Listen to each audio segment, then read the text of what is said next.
Assalamualaikum warahmatullahi wabarakatuh. Salam sejahtera buat kita semua. Perkenalkan, kami dari kelompok 4 mata kuliah Filsafat Ilmu yang terdiri dari Irma, Makfira Nabila Wanda, Sekar Kusumaningrum, Septia Puspitayanti, Ainul, Musdalifah, Nur Wahidah, Meliana Sukmawati, dan Sinta Nur Ayu Sarifah. Video pembelajaran kali ini kita akan membahas mengenai 5 konteks. Yang pertama, tinjauan filsafat pendidikan, tinjauan filsafat pendidikan progresisme. Yang ketiga, tinjauan filsafat pendidikan esensialisme. Yang keempat, sumbangan pemikiran Ki Hajar Dewantara bagi pendidikan Indonesia. Dan yang terakhir, pengaruh konsep pendidikan Ki Hajar Dewantara terhadap pendidikan di Indonesia.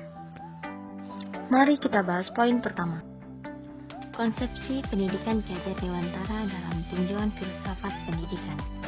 Berbagai gagasan dan pandangan Ki Hajar Dewantara mengenai pembangunan pendidikan nasional, diantaranya Pancadharma, yaitu pendidikan perlu beralaskan 5 dasar, meliputi kemerdekaan, kodrat alam, kebudayaan, kebangsaan, dan yang terakhir, kemanusiaan. Kita tahu setiap lingkungan mempunyai peran yang sangat penting, baik peran dari lingkungan keluarga, sekolah, maupun lingkungan masyarakat yang merupakan sekumpulan manusia yang saling berinteraksi dalam suatu hubungan sosial. Poin kedua mengenai tinjauan filsafat pendidikan progresivisme. Progresivisme merupakan aliran filsafat pendidikan modern yang menghendaki adanya perubahan pelaksanaan pendidikan menjadi lebih maju. Tujuannya adalah merubah praktik pendidikan dari otoriter menjadi demokratis dan lebih menghargai potensi dan kemampuan anak, serta pembelajaran yang lebih banyak melibatkan peserta didik. Konsep Ki Hajar Dewantara mengenai pendidikan. Cara mendidik yang harus diterapkan adalah menyokong atau memberi tuntunan dan menyokong anak-anak tumbuh dan berkembang atas kodratnya sendiri. Guru tidak hanya memberi pengetahuan yang baik dan perlu saja, akan tetapi harus juga mendidik dan mengarahkan murid agar dapat mencari sendiri pengetahuan itu dan memakai guna amal keperluan umum. Pandangan Ki Hajar Dewantara tentang pengetahuan.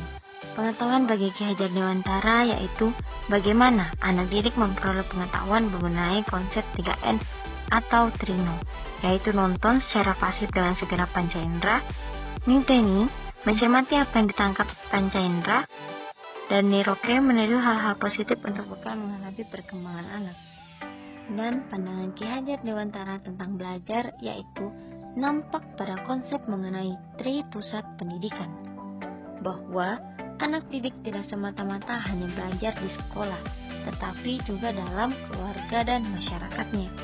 Dalam konteks pemikiran Ki Hajar, pendidikan tidak cukup hanya membuat anak menjadi pintar atau unggul dalam aspek kognitifnya saja.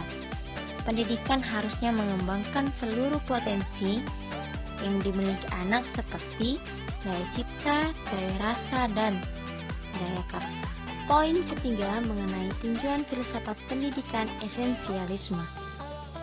Esensialisme mempunyai tinjauan mengenai kebudayaan dan pendidikan yang berbeda dengan progresivisme.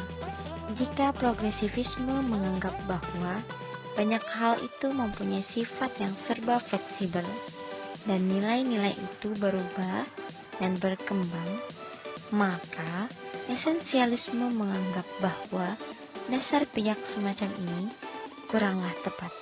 Pandangan Ki Hajar Dewantara tentang pendidikan berdasarkan tinjauan esensialisme.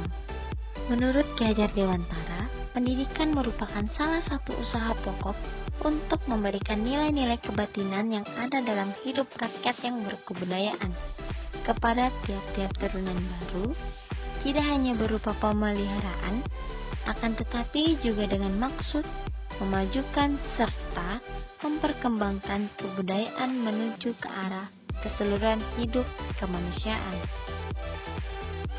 Berdasarkan tinjauan esensialisme mengenai pandangan Ki Hajar Dewantara tentang pengetahuan maupun belajar, memang tidak secara rinci dipisahkan dari pandangan pendidikan, tetapi dapat kiranya ditunjukkan bahwa proses belajar untuk mendapatkan pengetahuan adalah penggunaan panca indera yang kemudian diolah oleh intelek, selanjutnya dipraktekkan dalam kehidupan yang merupakan kegiatan psikomotorik.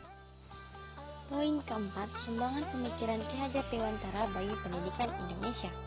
Sistem Paguron menurut pandangan Ki Hajar Dewantara merupakan suatu sistem pendidikan nasional karena sistem pendidikan ini berorientasi pada nilai-nilai kultural, hidup kebangsaan, serta kemasyarakatan Indonesia.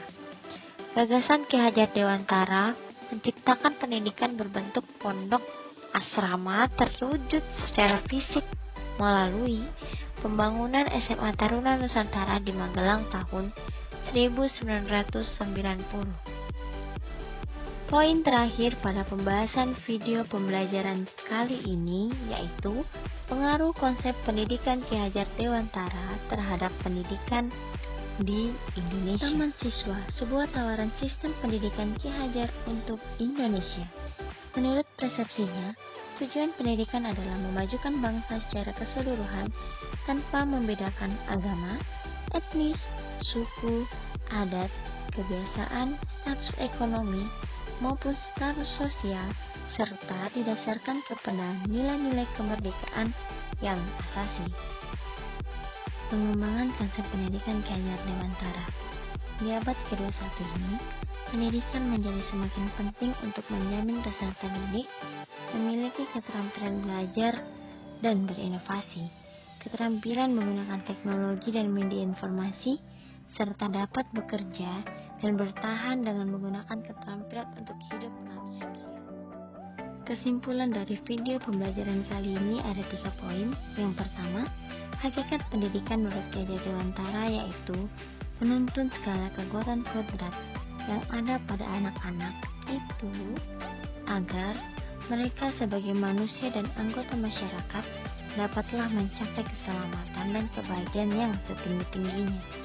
Yang kedua, tujuan pendidikan menurut Ki Hajar Dewantara yaitu memajukan bangsa secara keseluruhan tanpa membeda-bedakan agama, etnis, suku, budaya, adat, kebiasaan, status ekonomi, dan status sosial serta didasarkan kepada nilai-nilai kemerdekaan yang asasi. Dan yang ketiga kesimpulannya yaitu konteks pemikiran Ki Hajar. Pendidikan tidak cukup hanya membuat anak menjadi pintar atau unggul dalam aspek kognitifnya saja. Pendidikan harusnya mengembangkan seluruh potensi yang dimiliki anak seperti daya cipta, daya rasa, dan daya karsa. Sekian dan terima kasih. Semoga video pembelajaran kali ini dapat bermanfaat dan berguna bagi kita semua. Jangan lupa like, komen,